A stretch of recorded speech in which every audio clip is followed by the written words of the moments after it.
Who had the first probe snowboard boots? That was me. Oh! I talk about Travis Rice a lot. I'm one of the only snowboarders ever to appear in Thrasher. Talk about a thrill, right? The chairlift hit me on the back of the head. It's gritty. It's grimy. Literally. Major fire hazards. If you can make money doing something, then it worked. Pretty aggressive. Being in the service of others, there's real purpose in that. Circe for president.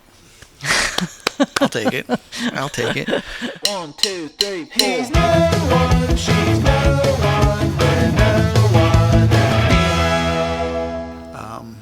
Yeah, she had that retrospective show not too long ago that really must have been a nice way to close it. I'm sure she's, I know she's not doing well, great, and I don't know where you're at with talking about that, but she's also, she got to pull that off, right? It's a kind of nice bookend for that part of her life. For real. And I'm moved by even just the opportunity to talk about it, honestly. Like, the retrospective was a great experience because I had been, present in her life for her work, but never really involved or maybe even had a very deep appreciation for it. It was just what my mom did. Mm-hmm.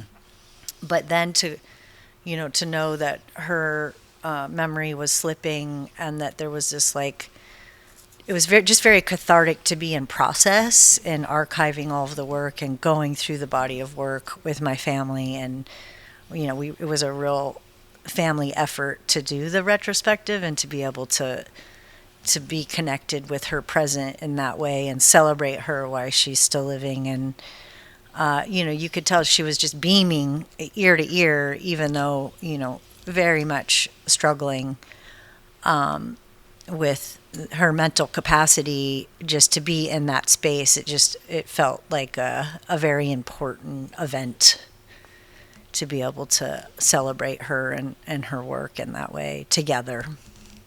So yeah, we've got Moonshot here. I'd love to see other work. I see that she's got some work posted here in Portland at 2 of the galleries. Yeah. Mm-hmm. Some of it you can rent or lease. And you can, the Portland Rental Gallery, you can rent it, And then her work is available on the website. I think it's ebrinton.com, I think is where you can see. So it's not Wallace, it's Brinton. It's Elizabeth Brinton. Yes. Yep. And again, that sort of brings up where you kind of have done, you're the Northwest gal. Again, growing up in Huron-Jira, starting out in lovely Eugene, Oregon. Yep. And I'm an Oregonian. Getting it there. And it's like, it's funny to think about. What I'm really curious on, again, is like when you started, I love this picture, by the way. Oh, my goodness, yeah. Right? That's in the park right there by U of O, in the Arboretum. And Eugene, what a great place to start. Yeah. But there's also an era where you probably started skating down there, right? I did, yeah. That was my... I got to share this one with you. Can I print this one? You can. Absolutely. So absolutely. So yeah, I look a lot like my 12-year-old Hemingway in that photo. Oh, no way. Yeah, there's a lot of similarities. So. And you were dancing then too, right? I was, and yeah. So it's kind of... more contemporary, nothing like what she's doing, but... But dancing didn't survive. Tell me about this. Yeah. Cover. Well, I think I was in that Thrasher, yeah? That was, tell me about that, being in the magazine as a skate kid. Yeah, I mean, I think I'm one of the only snowboarders ever to appear in Thrasher. So, that's quite a claim. Take it, own it, earn it. Yeah, I think a lot of people probably don't even know that part of my life. Well, I think that's what I find interesting in the opportunity to you get to talk to somebody like you that's had all the success is going back and figuring out where did it start? Again, there's a saying, I don't know who came up with it, but it's like we're despite or because of our parents. And I think I've heard you say things about both sides of that experience and growing up, and I'm sure you can give credit where credit's due and critique other spots that might be thought be different, but whatever it was made you who you are today. And so, for sure, go back in time and think about like growing up Eugene, skateboarding, somehow you found it found you, and life changed. Really did. And why skate? I mean, think about it. At that era, it's like to be a skater and a girl skater at that, it's like that wasn't an easy move. And I don't think you were doing it to kind of attract boys either. Definitely not. Although it didn't hurt.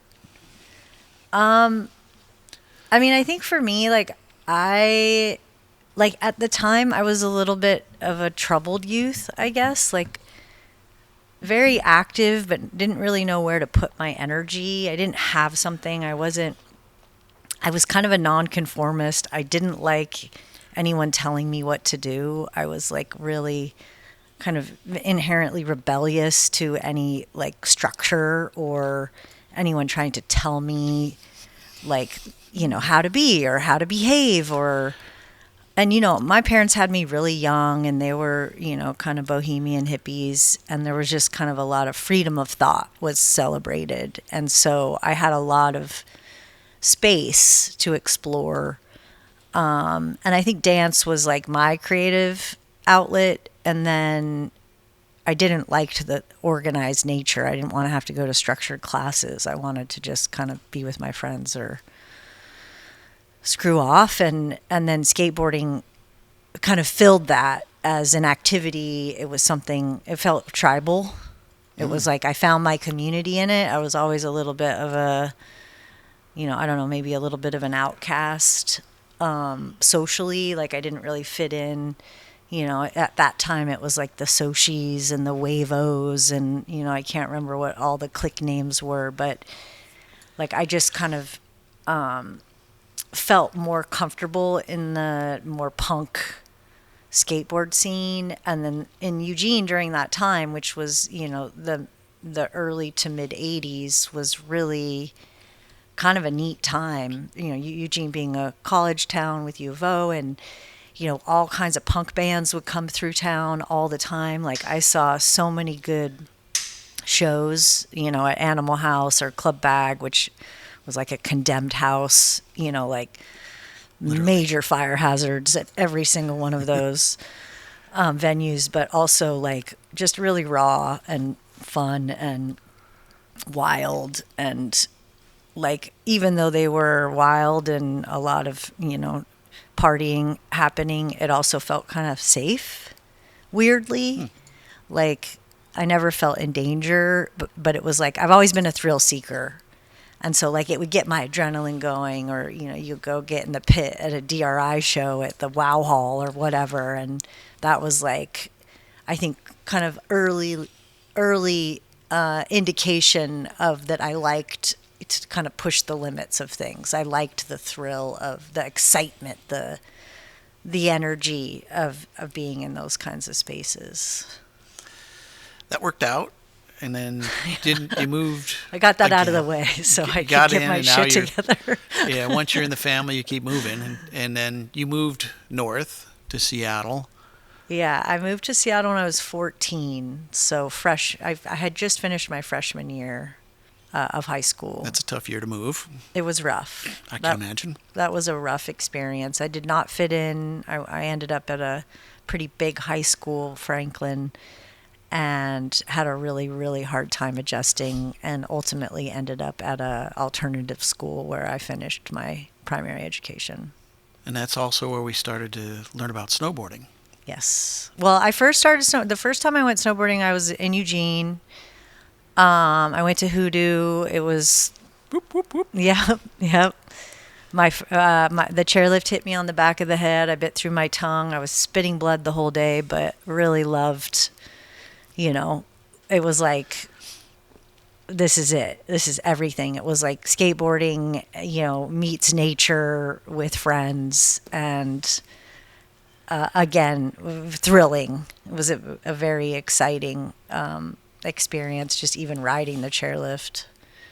Is when you first ride a chairlift for the first time. It's what board did you have? I had a Burton Woody.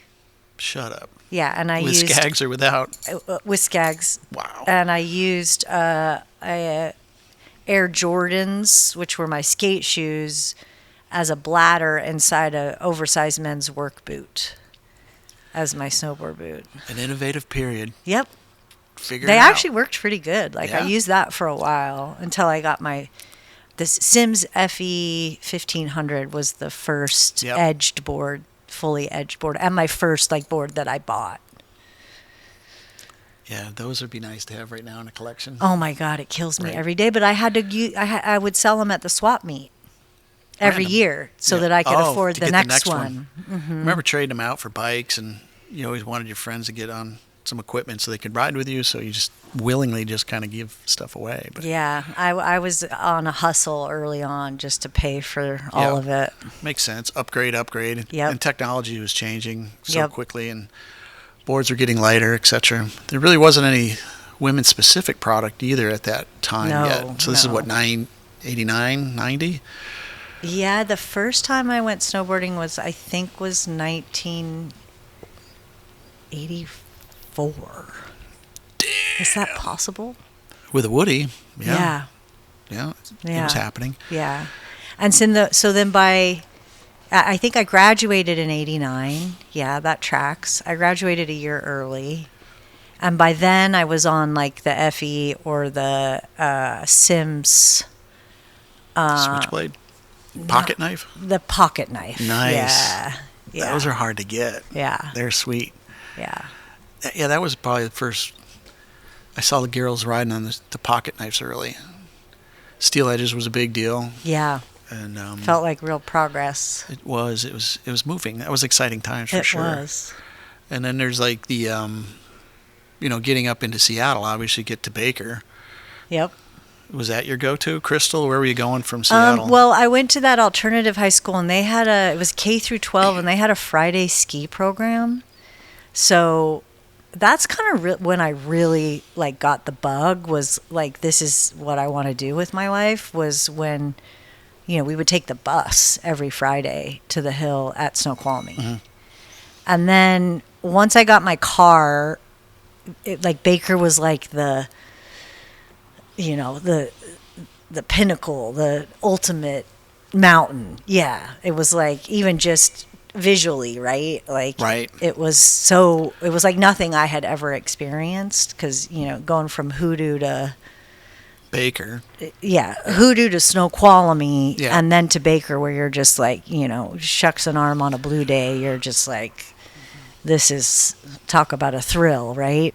And so I think I was really called to that, and then that's where I really found my people, like in Seattle. That's where I really found my community, was at Baker. And Ingrid was my best friend, and she had a Scirocco, and she was driving. And She drove to Baker in a Scirocco. Yep, Brave. four-wheel studded tires. Okay. Still. Yeah. Real drive. Yep, that's a real mountain road. That's okay. that's You're what we brave. were driving. Yeah, she was a really good driver. I'm sure she's still a good driver. Good. We'll take that as I a think blessing. she still has the Scirocco, which is pretty cool. With a rack on it, or just throw Yeah, that? with a rack. All right. Yep. I could Yep. visualize that. Yep. And then Baker, obviously, there's so much legacy that builds out of there. Yeah. There's a few names that we could probably drop. Yeah, like Rankwit, Jamie. I mean, obviously there was the whole NBA, Mount Baker Hardcore, Dano and Carter Turk, and obviously Jeff Fulton and Craig, was in and out of there, and I was really good friends with Gillian Kelly, Craig's little sister, and so we were kind of a little pack of girls.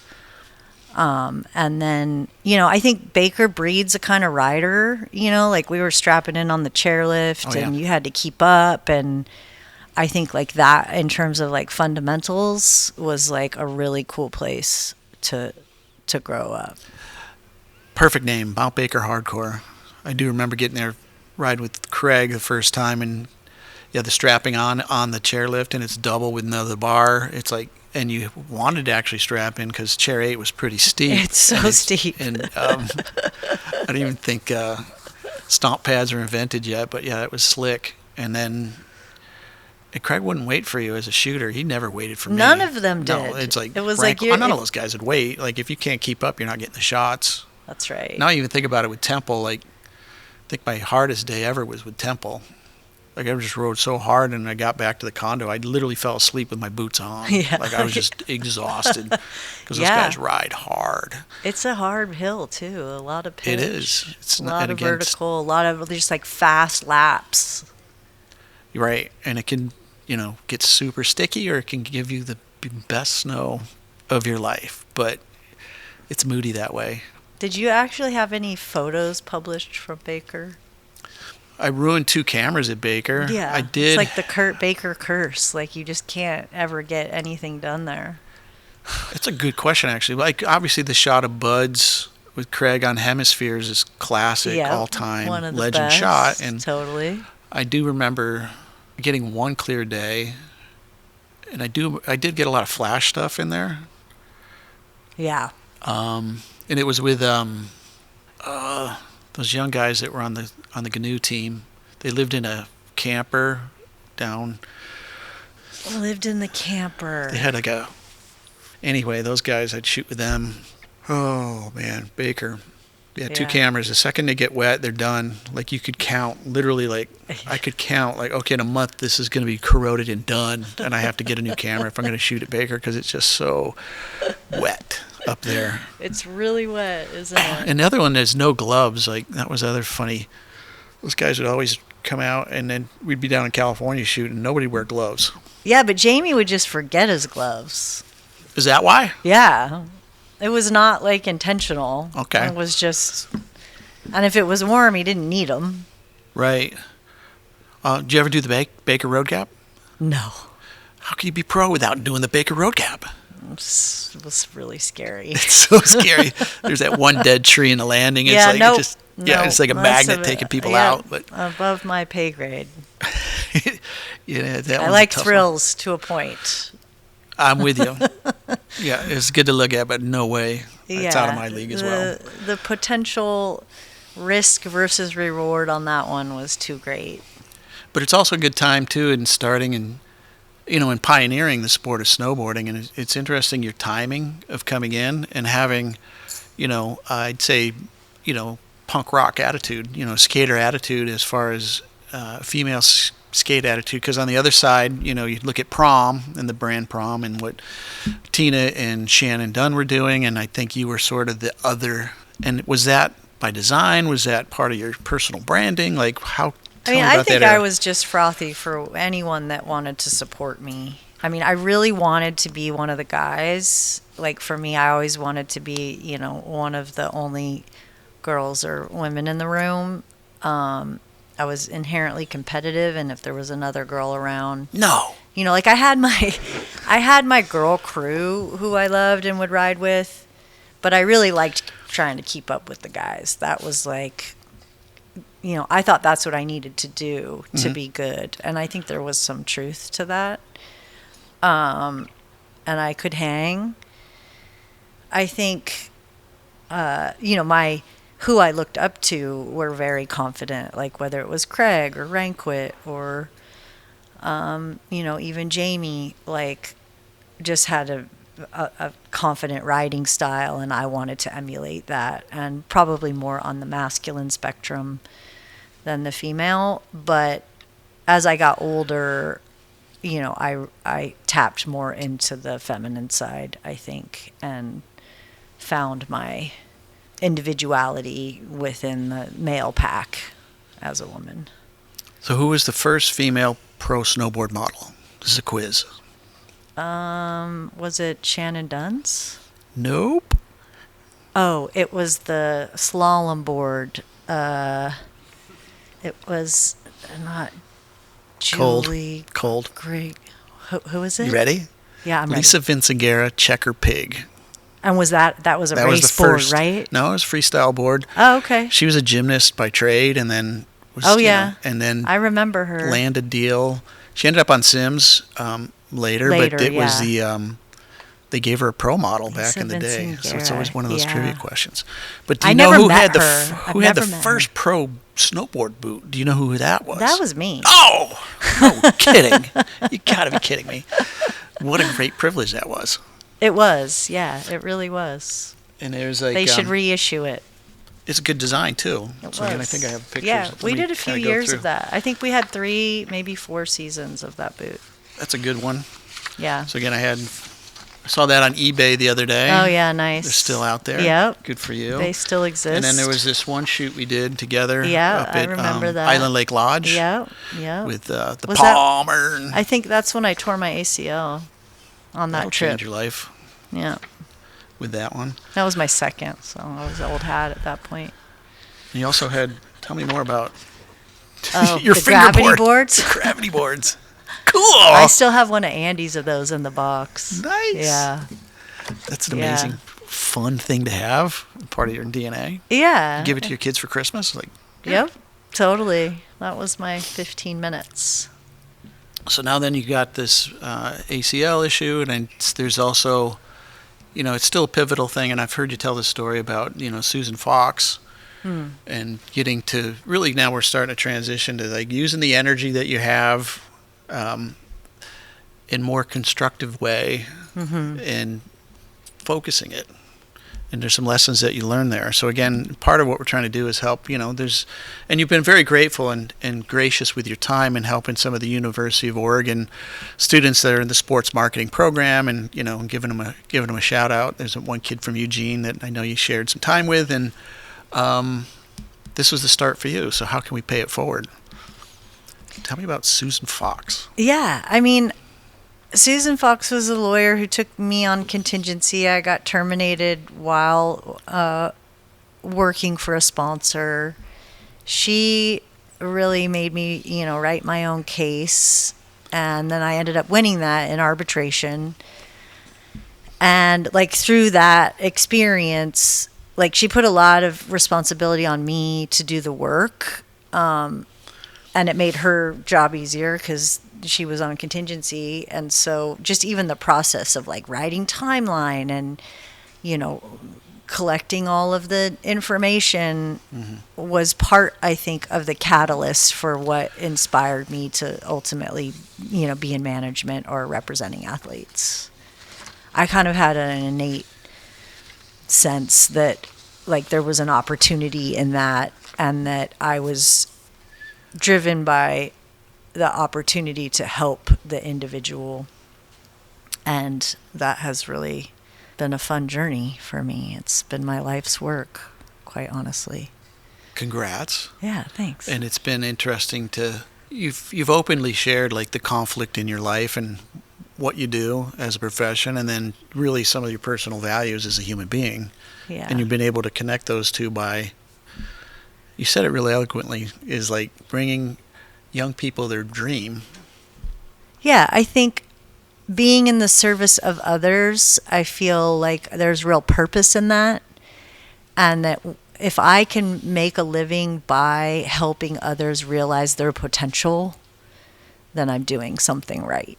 And I can get out of bed every day feeling like I know what I need to do to help them call in their dreams. Literally. Yeah. Literally. Yeah. And I also think, again, let's pick on, Jerry Maguire and the job of being a sports agent, and words you've used in describing it as interloper. And there's plenty of other derogatory words that probably get thrown at you or are part of it, but, like a lawyer or something. But again, it's not bad. It's a good thing. Yeah. And again, you're the person that can kind of bring that to the table for this individual that wouldn't necessarily have the chance, fulfill their dream.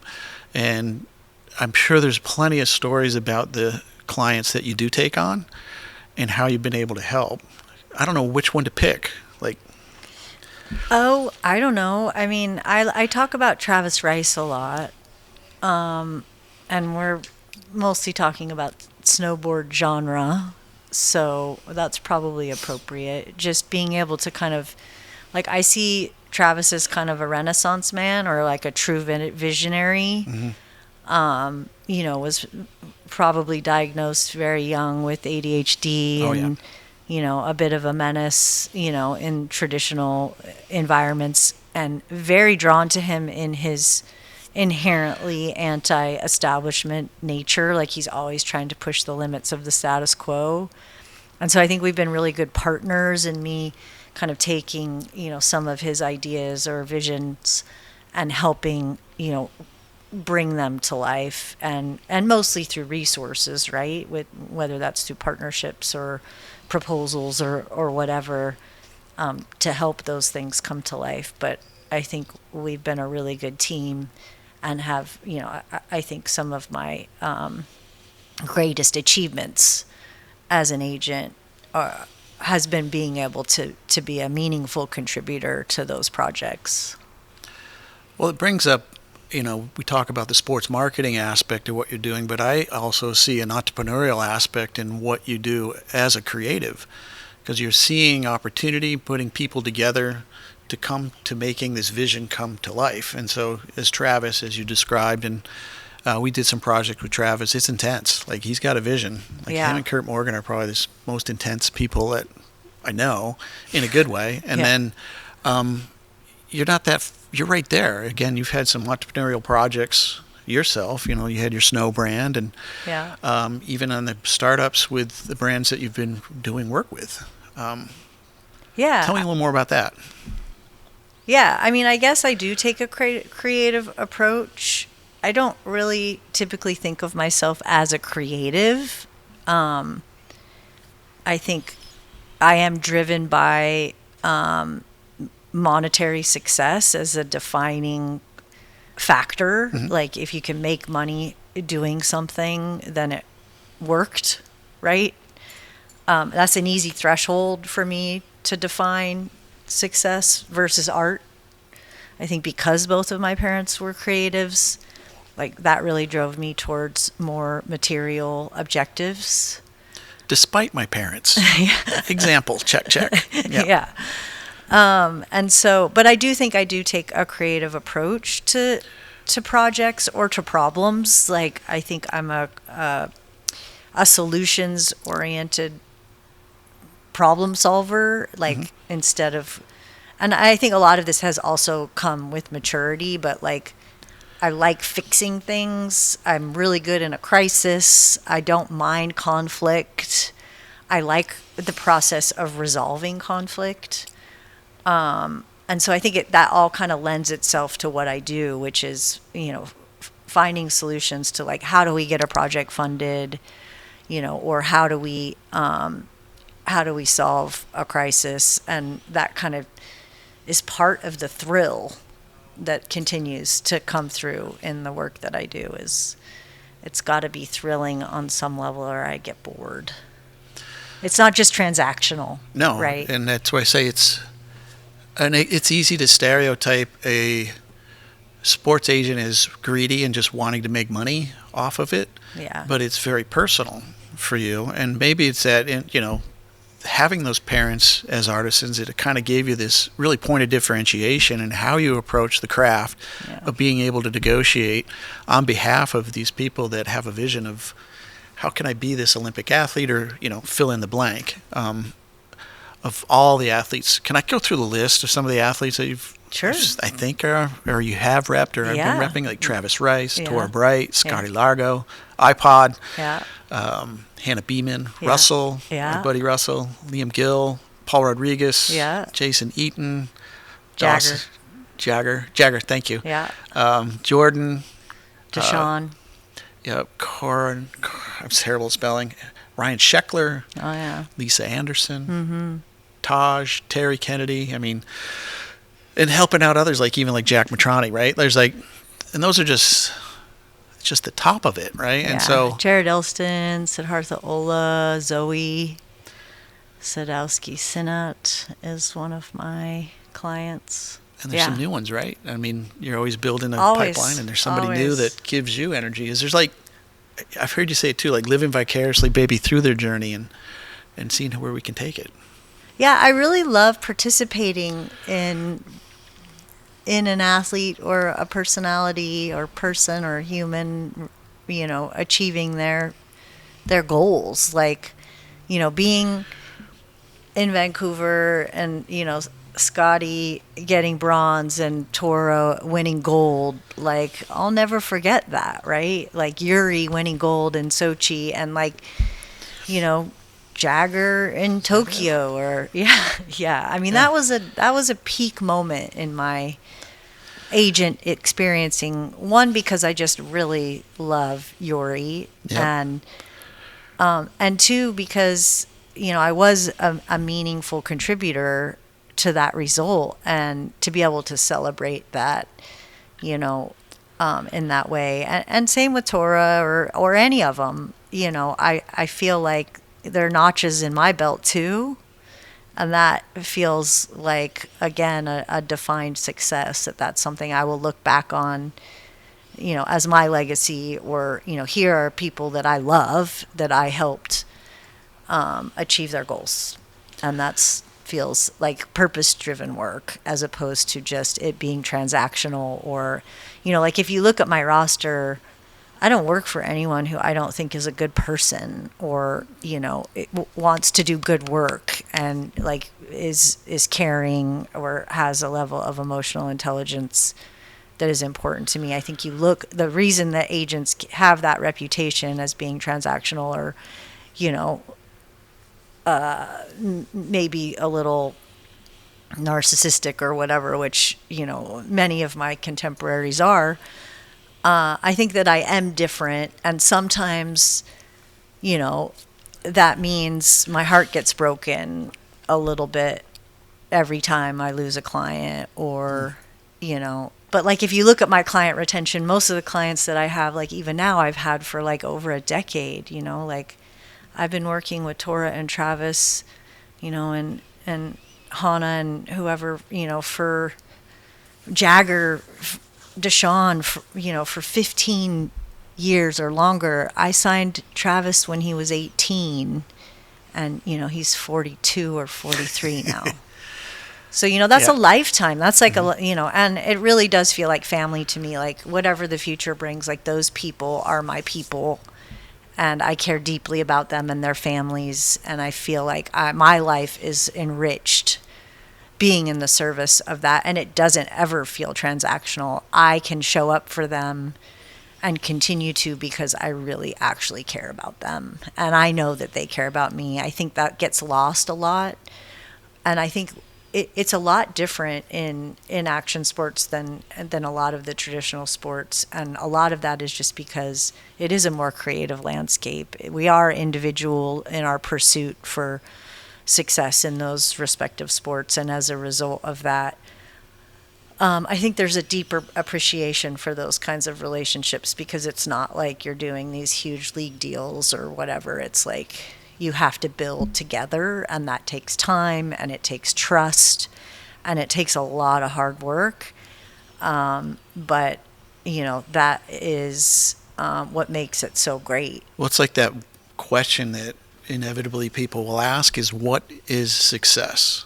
Yeah. And then stereotypically, we kind of look at what, is put out there, and thinking, oh, I need to be successful if I have this car, this house, etc. But what I'm hearing you illustrate is success is being able to nurture the career of these people that I respect as human beings first and foremost.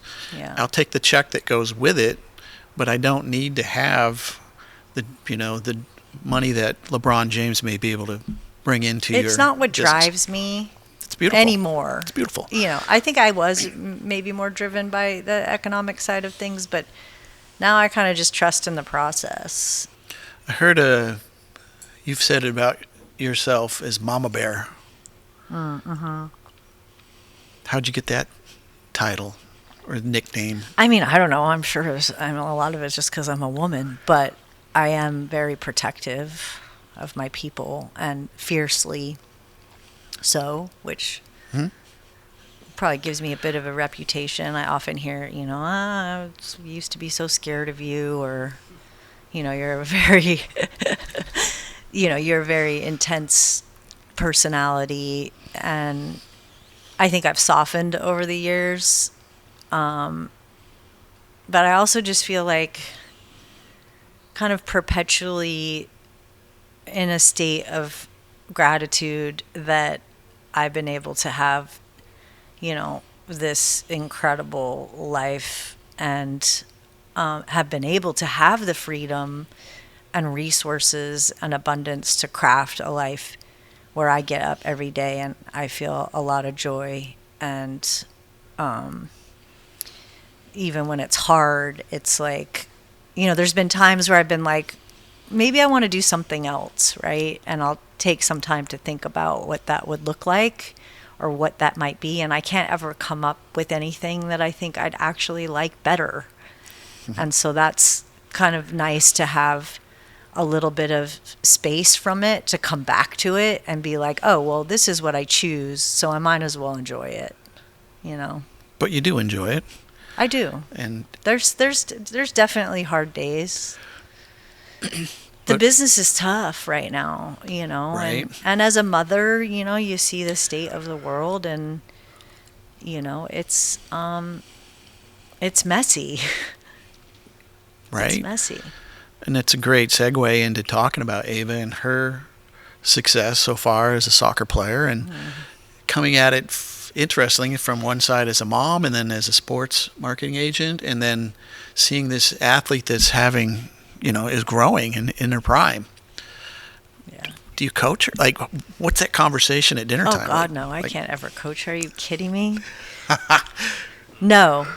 Andy doesn't try to coach her either, but I mean, I just can't even believe how astute this child is. Like, I just spent a few days with her. We took a little mother-daughter vacation, which I don't know that we've ever done before, which is crazy to think about. But so much of, like, her journey, she's just, like, really radically self-motivated. And I think also, observing me and my work ethic, and my success and how I hold myself in the world has given her a level of confidence, because this is just normal, right? It's the way we run. It's just, she doesn't know any other way. Mm-hmm.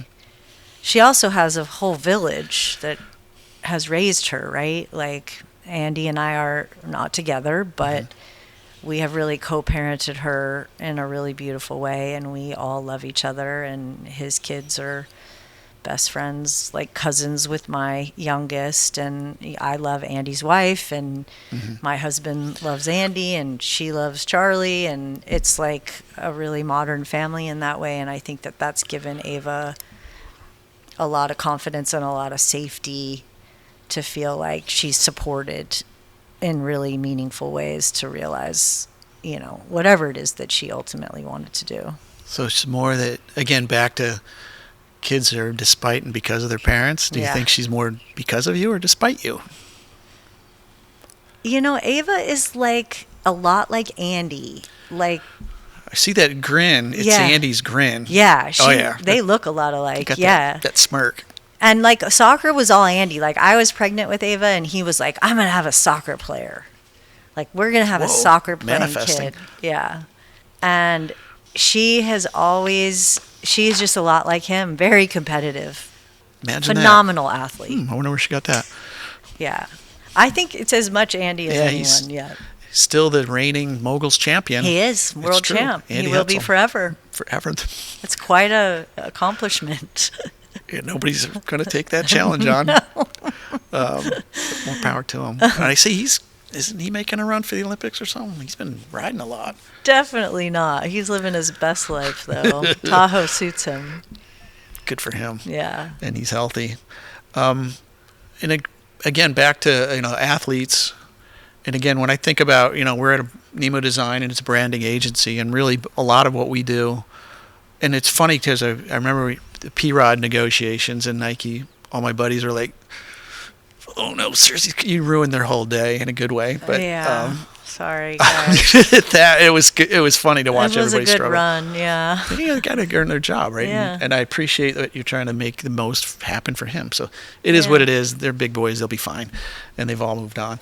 But you've got it's interesting for us is like in brand as a brand shop, and then you have personal brands. And so again, I think about all of your athletes that we've listed and talked about today are brands in themselves. And so there is, and I kind of want to, there's a few areas I want to take you with and ask you questions because I'm super curious. But Great. Again, they're they're walking and breathing and moving.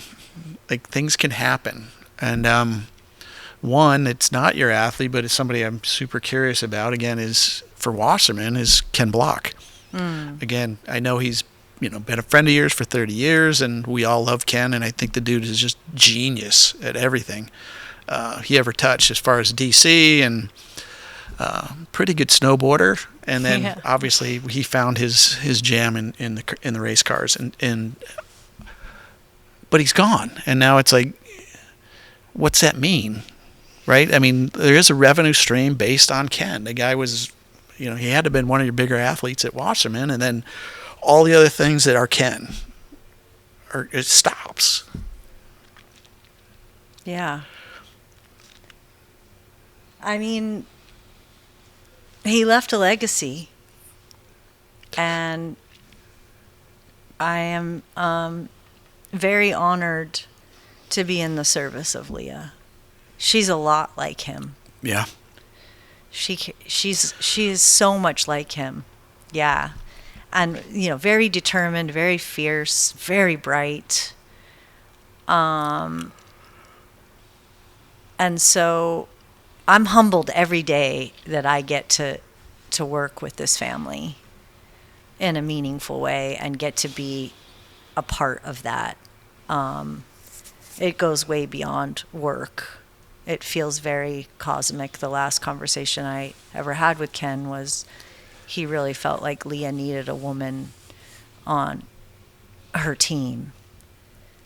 And, at that time, it was just a strategy conversation and what she was up to and how he was thinking about her career. And it just kind of came full circle after he left us, and it just feels like really important work, and I feel like just so connected to him in the service of her. And she's only 18, but wise way beyond her years, and I really think she's navigated grief in ways that remind me of Ken. She's thrown herself into her career as a processing mechanism, like it's keeping her busy. Did I see like F1 training or? Yeah, she's in the F1 Academy. What does that mean?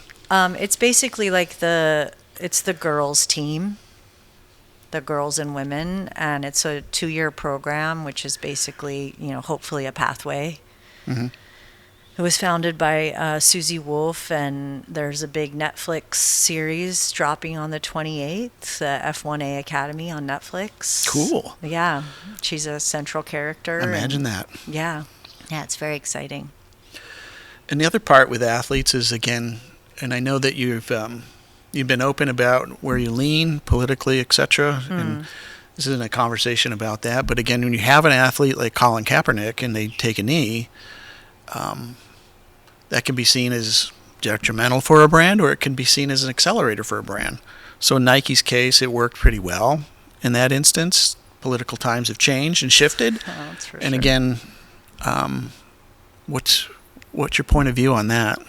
I think that we as a culture have really been kind of wrapped up in these identity politics. I think a lot of things needed to happen or shift for some of these systems, to ultimately collapse. I think that we live in a culture and a society, where there is a lot of abundance, and, we grew up with certain belief systems, and a lot of those belief systems are challenged.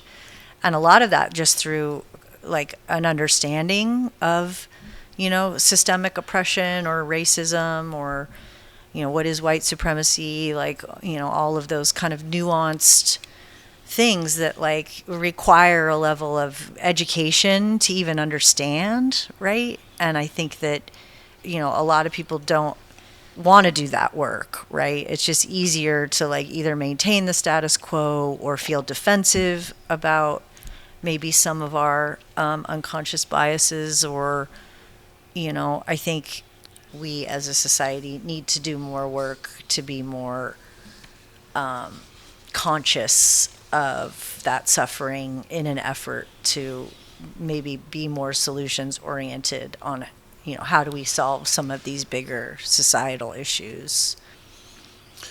I don't know if that answered your question. No, I kind it's of went like, off on again, a it's tangent like there. yeah, we're kind of stuck in this capitalist society, and then we need to make money to exist, and yet, when Colin did that, it was sort of the start, and I wonder if it wasn't so abrupt for some parts of our society that it caused a reaction to move us all the way to the other side. I think that's what we're experiencing right now, Mm-hmm. is like with the rise of DEI and then the backlash to Mm-hmm. those efforts. The woke, whatever that means, right? And then, Yeah, which is ridiculous. I mean, woke is just like being conscious, right? The idea of wokeism, it's like, a lot of that has just been weaponized good word. for political TV. power. Mm-hmm. Yeah, and a lot of the let's call it the right's efforts to really use fear as the hammer to keep people angry, because as long as we're all fighting each other, then we're not going to fight, then it's not a class war, it's a race war, or it's a culture war.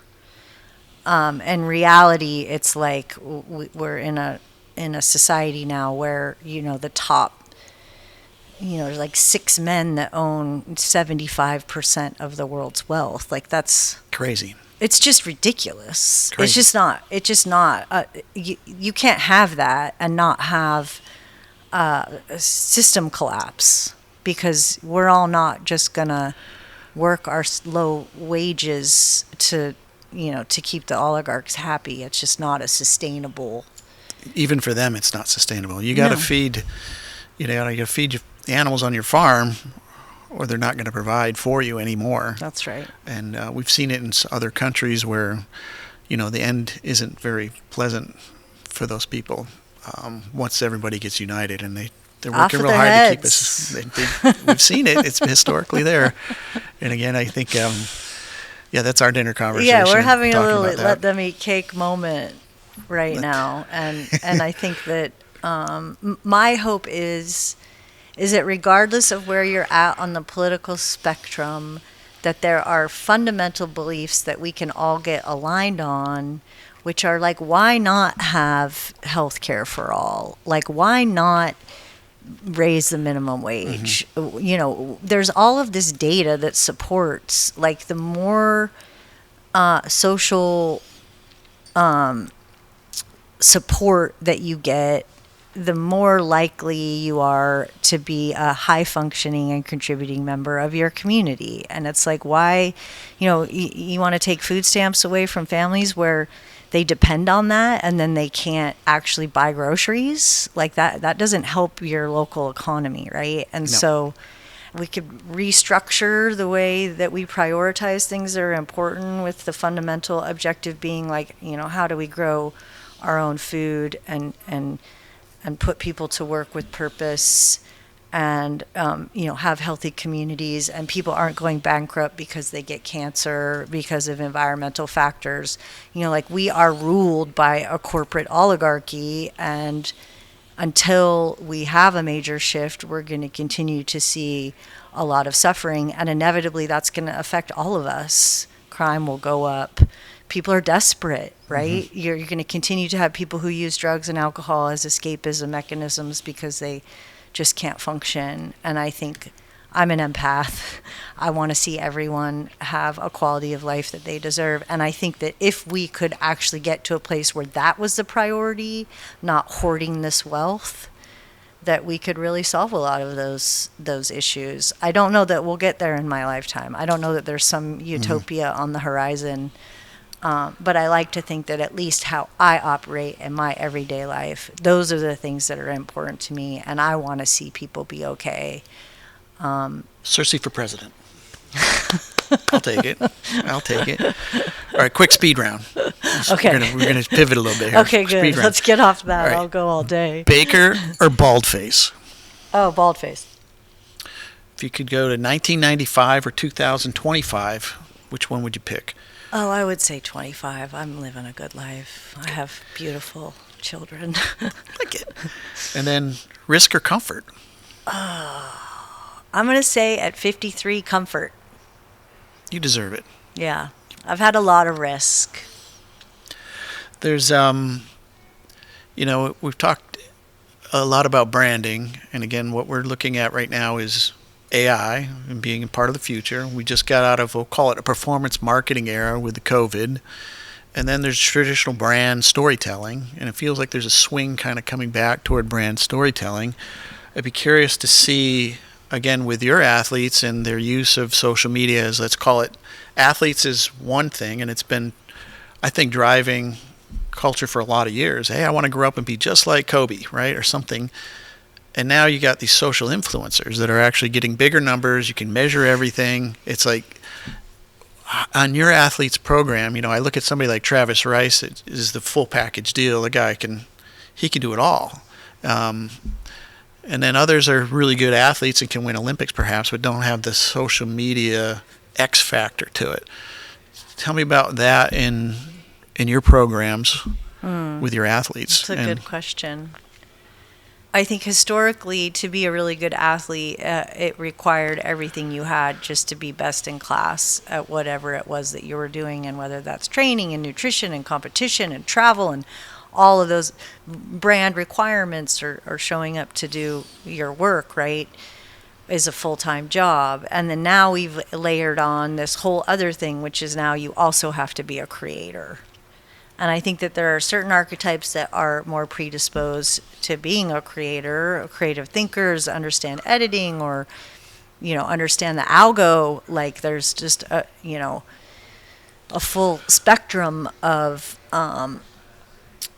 what it takes to be a creator. And I just think there are the kind of anomalies, the athletes that either make enough money that they can build a team around them to be the creators, or are inherently, like I look at Travis Rice. Travis is a creator, right? Like he's directed film and produced everything he's ever done, and is creating natural selection, whatever it is, it's all spawned from an idea that then, he'll manifest quite literally. I mean, I always say, like with Travis, like working with him, like one of the greatest things about working with him for me is like he taught me that, like, I think I'm always like the critic, or, can be a little bit like, I'll challenge things, like, because I know how hard they are. It's like one of those things, like, if you'd known how hard it was, you probably wouldn't have done it, right? And there's a lot of that with him where it's like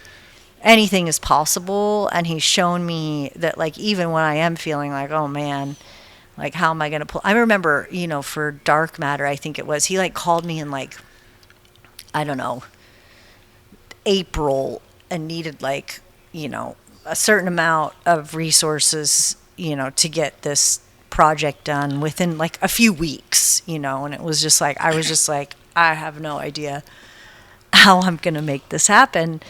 And, he's like, I trust in your ability to figure it out. And, he's creative enough that, I was able to help him figure that out.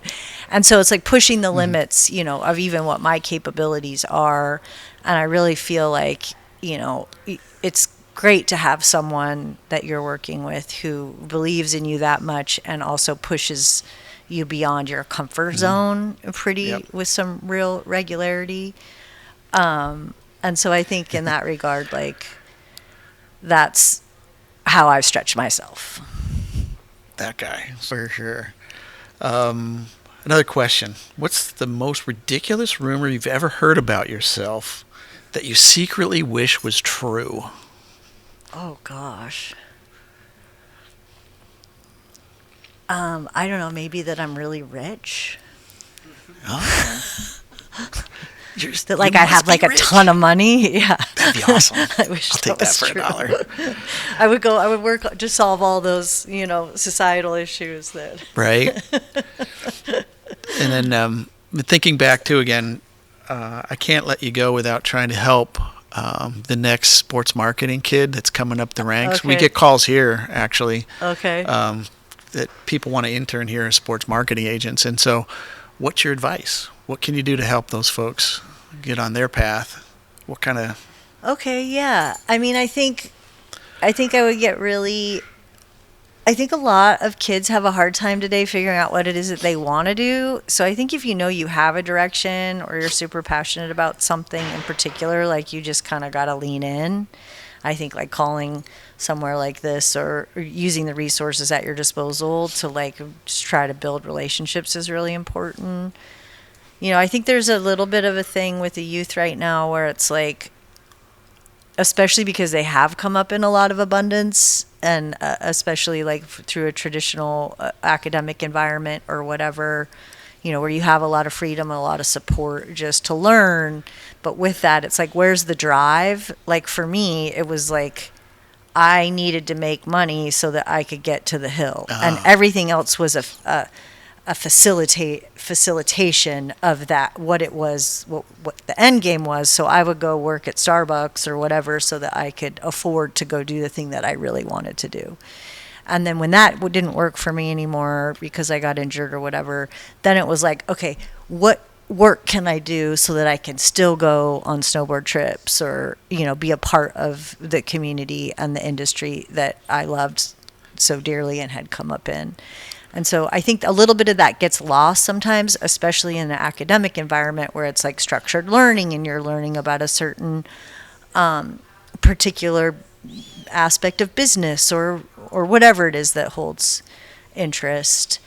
And I just really think like so much of it is like putting yourself in environments where you can learn and be curious and do the work. Right? Like things take time. If you want to be an agent, you know, and it's so funny because like we have a hard time finding the next generation of agents because so much of it, like it's a really hard job. Yeah. It is so fucking hard.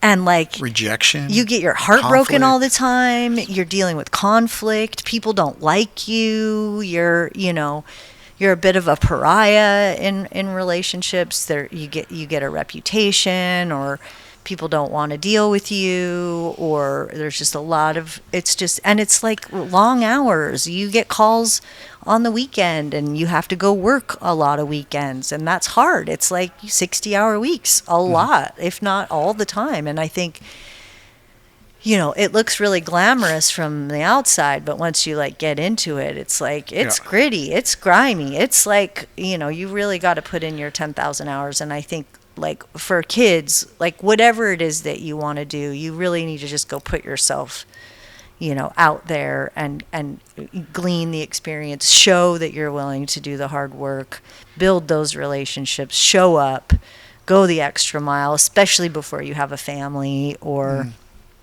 you know, like you could just gotta, if like anything is possible as long as you're willing to do the work is how I see it. Well, it's a journey, not a destination. I think a lot of kids think it's like a video game, it ends, and there isn't really the case. And it's like this door may close, but a new one will open. Yeah. But you have to be, you know, open to receiving that next opportunity because that might be a better fit for you. Or we got to bring it up a notch now. What are you grateful for? Oh, man.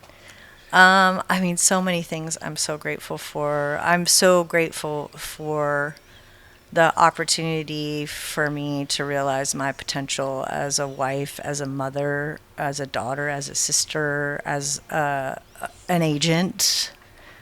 I'm grateful for the abundance of world travel and getting to experience different cultures and having a very broad worldview that I think comes with a lot of privilege. It gives me a lot of perspective, and with that, more gratitude for the abundance. I'm grateful that I get to work with people I love, that I get to do, be in the service of those humans that I think deserve it. And I'm grateful that my body still works. You know, I get to surf and snowboard and, do Knock all on the wood, things, that I love to do. And I think also at middle age, like, just grateful I have healthy, thriving children, a loving husband. You're blessed. I am. You're blessed. I really am. So how can we find you? You can find me on Instagram. So that's Like DMs, Circe Snow, Circe Snow. CIRCESNOW. We were teaching some classes for action sports kids and families for a while. We're not doing that anymore, but I always like to help the kids. I think it's hard to be an athlete in our spaces. You have to have resources, and so I like to do what I can to like bring down the barriers and create opportunity for especially those who are under-resourced. So I'm happy to contribute or lean in to that aspect of my life where I can. Love it. Thank you. Thank you. We'll It was see so you nice on the slopes, I hope. Yeah, for sure. Thank you. Okay. All right, there's the wrap.